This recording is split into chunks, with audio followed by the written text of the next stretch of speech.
자, 어제 있었던 이야기의 첫 장만 보여드리면 네. 딱 이런 느낌입니다. 자, 파월이 산타를 죽였다. 어, 라는 타이틀을 제가 한번 달아봤어요. 네. 그러니까 모두 아시겠지만 0.25%는 당연히 인하를 했고요. 그래서 하단이 4.25%, 상단이 4.5%로 0.25%, 25bp가 내려갔기 때문에 네.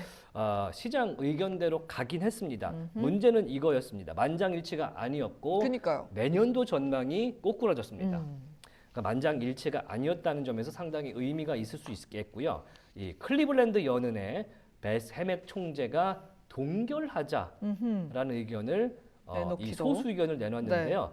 이 소수 의견을 내는 것이 2년 반 만에 이 그러니까 지방 연은 총재의 소수 의견은 2년 반 만에 처음이라고 합니다. 오. 그러니까 상당히 의미 있는 일이었고 많이 제가 엇갈렸다는 게 되게 많이 느껴져요. 그러니까 뭔가 네. 이 설전을 뭔가 벌였고 상당히 의견이 많았고 네. 그다음에 투표는 12명이 하지만 거기에 의견을 제시하는 사람들은 19명입니다. 네. 그러다 보니까 지금 의견들이 엇갈린 상황이 점도표상에서 포함이 되는데 그것은 네. 잠시 뒤에 조금 더 자세하게 보고요. 네. 제가 스테이트먼트 첫 장에서 발췌한 부분인데요. 네.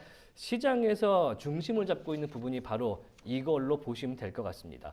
제가 이 스테이트먼트, 이 성명서 부분을 항상 보는데 내용은 잘 못 봐도 지금 보시면은 이 중간 패러그래프예요. 네. In considering the extent and the timing of additional adjustment. 그러니까 시기와 강도에 대해서 고려할 때 뭐에 대해서 target range for the federal fund rates 이거에 대해서 고려를 한다. 그래서 considering extent, timing 강도와 시기를 여기서 거론을 하는데 이렇게 네. 구체적으로 말한 적이 사실상 없습니다. 그리고 이거를 되게 현재적인 시점에서 이야기하지 않습니까? 네. 이게 뭐냐면 원래는 9월 FOMC부터 쭉 나왔던 표현은 이런 거였어요.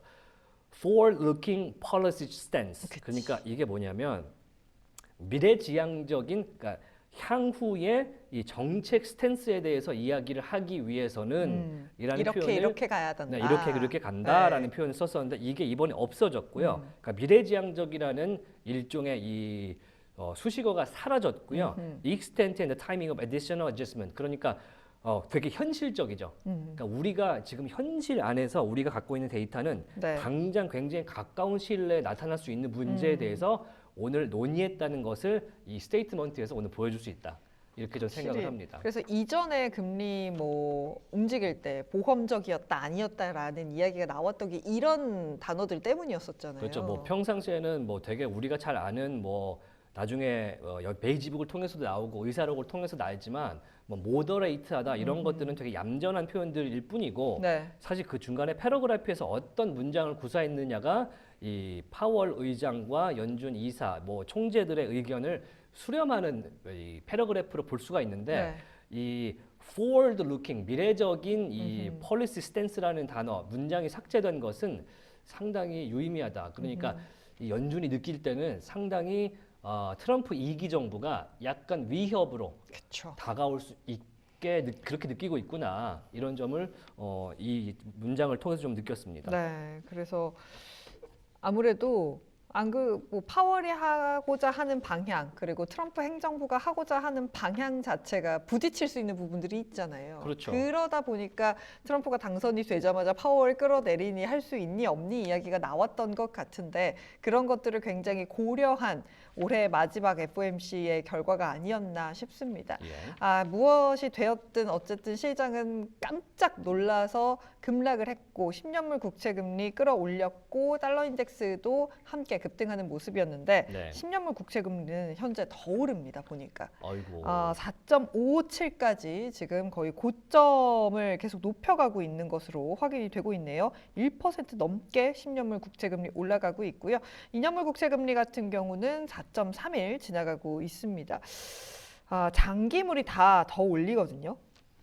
10년물, 20년물, 30년물이 꽤나 좀 올라가고 있기 때문에 시장의 발작이 어디까지 좀 이어질지 체크를 해야 하지 않을까라는 생각이 드네요. 그나마 다행인 것이 2년물이 좀 빠지는 네, 게 2년물은 그나마. 네, 2년물이 그나마 그러니까 어떤 해석이 나왔냐면 네. 오늘 일단은 연준이 점도표상에서 보실 때는 내렸습니다. 네. 분명히 이 숫자 자체는 횟수를 요거까지 그냥 함께 보시죠. 네. 일단은 제가 설명을 많이 안 하고 보시기만 하실게요. 네.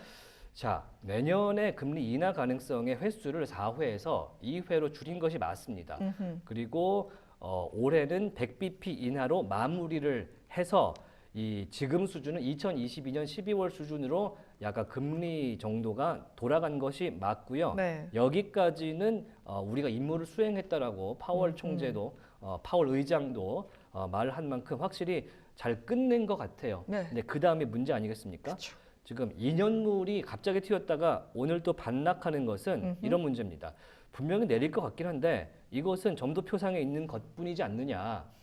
그렇다면 시장에서 판단했을 때 너무 경직되고 보수적으로 이 점도표를 잡아놓은 게 아니냐. 어차피 지금 트럼프가 관세를 올린다고 이야기를 하고 있지만 거의 지금 그 캐나다와 멕시코에 관세 30% 부과하겠다라고 그 트루스 소셜에 쓴 이후에 한 달이 다 돼가고 있거든요. 벌써 한 달이 됐나요? 그럼요. 거의 그러네요. 지금 당선되고 그러네요. 한 2주 안에 그걸 썼었기 때문에 그러네요. 네. 그 이후에 뚜렷하게 관세 관련된 이야기가 나오지 않고 있고 오히려 트럼프가 중국과 발을 맞출 가능성, 시진핑을 취임식에 초대할 가능성 이런 얘기가 나오잖아요. 그러면은 시장이 생각했던 그 경직되고 보수적인 그 뭐랄까 관세 상향 전망보다는 덜 할 것이다. 그렇기 때문에 연준이 최대한 보수적으로 점도표를 잡아놨고 2회라고 인식할 만큼은 했지만 실제로 그렇지 않을 수도 있다. 그렇죠. 라는 인식이 생각보다 스멀스멀 네. 지금 올라오고 있기 때문에 오늘 2년물은 그래도 좀 내려가는 모습입니다.